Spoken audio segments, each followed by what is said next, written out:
Cute girls doing cute things is a genre that has been around as long as Japan discovered there was a surprisingly large fanbase for lollies. The Tale of Genji, written in the 11th century, the main male character was lolicon and he fell in love with a 10 years old girl. God, there are some weird people out there. The genre has long been oversaturated with mediocre cash grabs and unoriginal moe bait ever since producers realized there was a market for it. Excuse me, I want be your friend. But every once in a while, a show comes around that takes everything boring, overplayed, and formulaic about the genre and throws it out the window. Last year we had Otaku Elf and Oshimai. The year before that, we had the powerhouse Bocchi the Rock. This year, we have Jellyfish Can't Swim in the Night. In the bustling city of Shibuya, you have thousands of people going shopping, sightseeing, and eating their way through the town during the day.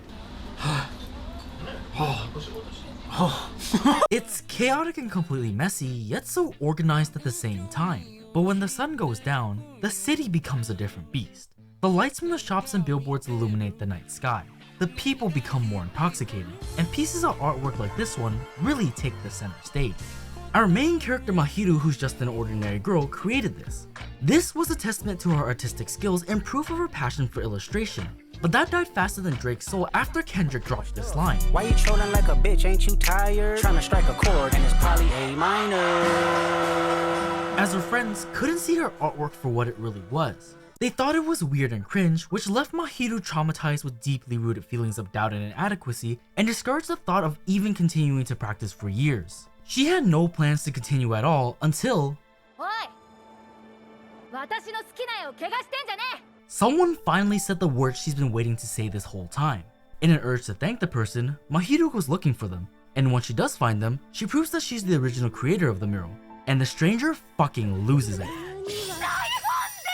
That means she's a big fan in Japanese. Her name is Kano Yamanouchi, a former idol of the group Sunflower Dolls. She used to be known as Nono Katachibana when she was the singer, the center, and the face of the group. But that all came crumbling down when she got caught doing her best Chris Brown impression on a fellow idol member. Nowadays, she just sings on YouTube under the anonymous name of Jelly, which was inspired by Mahiru's mural. Kano's channel has low-key been struggling to get any sort of traction, but don't get the wrong idea thinking she's a bad singer or anything. It's the opposite actually. The algorithm works in funny ways, so she does the one thing all struggling YouTubers do to fix that: collab with someone. So with Mahiru's art and Kano's singing, they make an unstoppable duo. Or so they thought. As it turns out, making viral music for YouTube is a bit more complicated than it looks. So they pick up a crazy fan and a VTuber to help them out. And so with this ragtag group of 4, they make an unstoppable quartet with the hopes of breaking into the spotlight so they can shine together. Before we get into what makes the anime actually good, I gotta address the elephant in the room. Yes, it does feel like Oshinoko and Bocchi the Rock had a baby, and yes, this anime has some really sus angles. She's 17 by the way. But it really feels like Jellyfish Can't Swim in the Night is the perfect combination of the two. It takes the realism of the entertainment industry from Oshinoko and combines it with the amazingly realistic characters from Bocchi the Rock. Intertwine these two things with some of the most relatable internal character conflicts, and you get one of the most criminally underwatched anime this year. The people at Dogo Kobo deserve a huge raise after creating another visually stunning anime that can even be compared to last year's Oshinoko. What's even crazier is that Jellyfish Can't Swim in the Night is an anime original, but if I hadn't told you that, you probably wouldn't have even guessed it was. And that's exactly my point.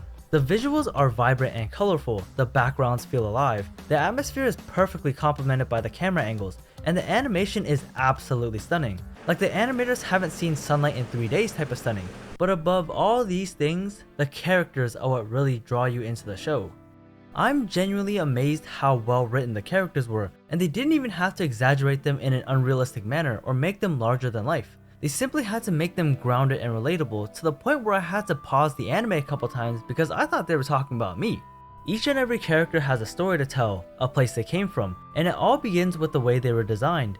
Mahiru dresses and looks like a normal teenager with no real standout traits, so you can tell she's supposed to be this ordinary girl with no hidden talents.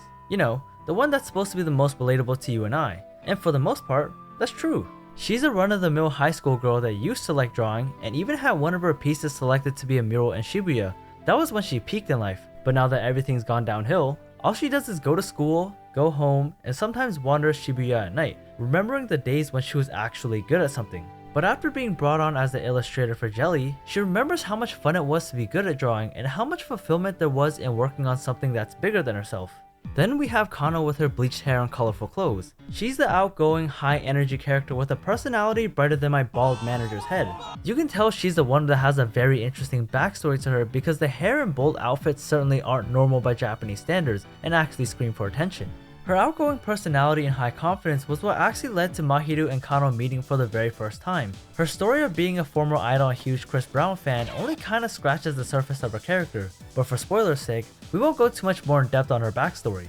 Despite being forced to retire early as an idol, she still had that passion and drive to sing and share her talent, and thus started a YouTube channel under the anonymous name Jelly. She's the leader and kinda the backbone of the group. She helps kick everyone into gear once it's time to make new music, removing all doubts in their minds and instilling confidence within the team. Mei, similar to Mahiru, dresses fairly normally and doesn't really have any distinct traits, but she's kinda like one of those Christian girls you go to church with every Sunday. They might seem normal on the outside, but on the inside?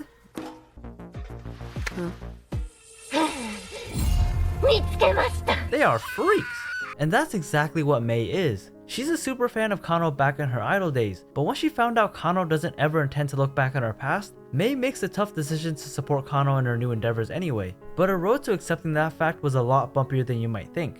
Mei used to get picked on in school for basically existing. She had a weird name, weird orange hair color, and was bad at reading social cues. It's like every middle schooler's worst nightmare. Since she had no friends and all the free time in the world, her parents made her relentlessly play the piano. In a weird turn of events, she ends up meeting Kano at a Sundow's meet and greet, and Mei ends up really connecting with her, which marked the beginning of her crazed superfan days. Now, she's a composer for Jelly and gets to be closer to her idol than she's ever imagined. And last but not least, the pro VTuber Kiwi. She stands out just as much as Kano with her weird sense of fashion, strange name, and pink hair, if she ever stepped outside to touch grass. She has the confidence of Andrew Tate behind the screen. Women don't respect men with no hose. But in person, she's more like Bocchi from Bocchi the Rock. She used to have that Andrew Tate level of confidence in person when she was younger too, but after her first days in middle school, she realized everybody around her grew up and matured while she stayed being cringy, which made her lose all confidence in herself and turn to VTubing as a way to hide from reality. But after Mahiru convinced her to be a part of Jelly as an animator slash video editor, she now has some direction in her life, and with it, some newly found confidence from her fellow team members. All the girls feel so alive and are so unique with their different traits and deep-rooted issues that most teens like them should have. But the best part about them is that they're all somewhat relatable.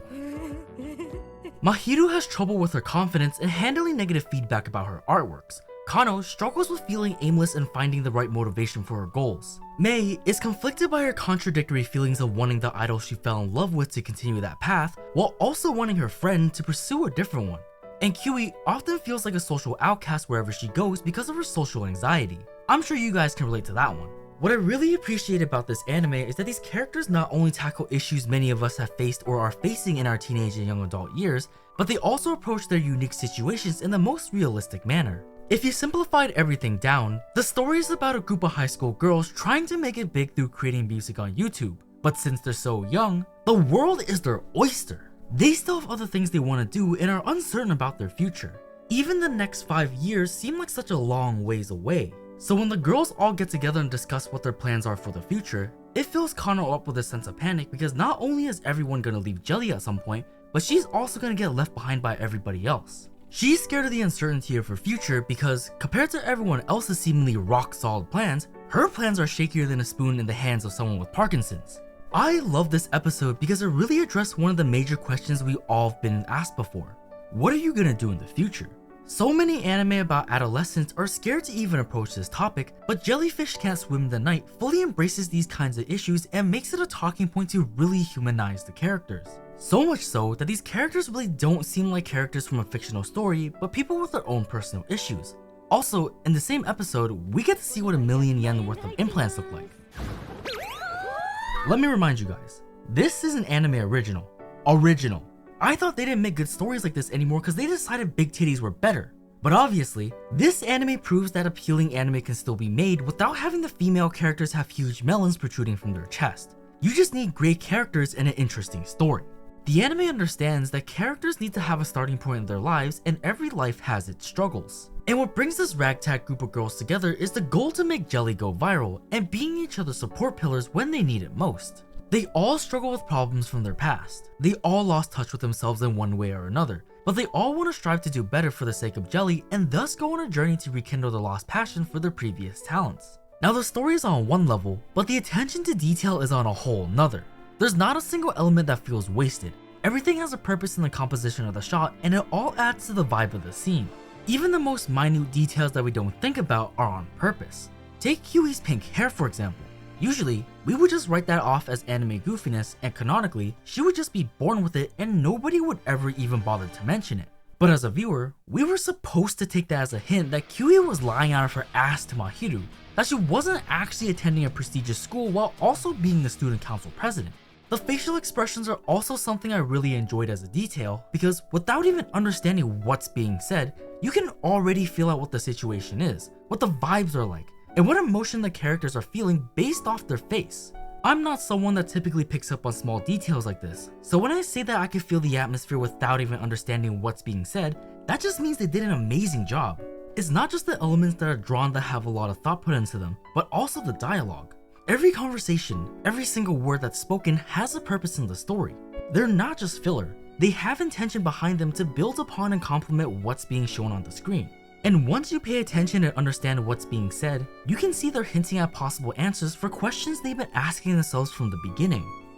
I really didn't think they made anime originals like this anymore. I swear everybody just gave up on well-written characters for girls in their teens with boobs bigger than their head. But Jellyfish Can't Swim in the Night gives me hope that there's still people out there that care about making their characters realistic and relatable, capturing the amount of effort it takes to work towards a single dream. The story isn't all happy rainbows and sunshine because that's not real at all. They really force you to look deep within yourself and ask the hard-hitting questions. It makes you reflect on your life, and that's why I like it so much.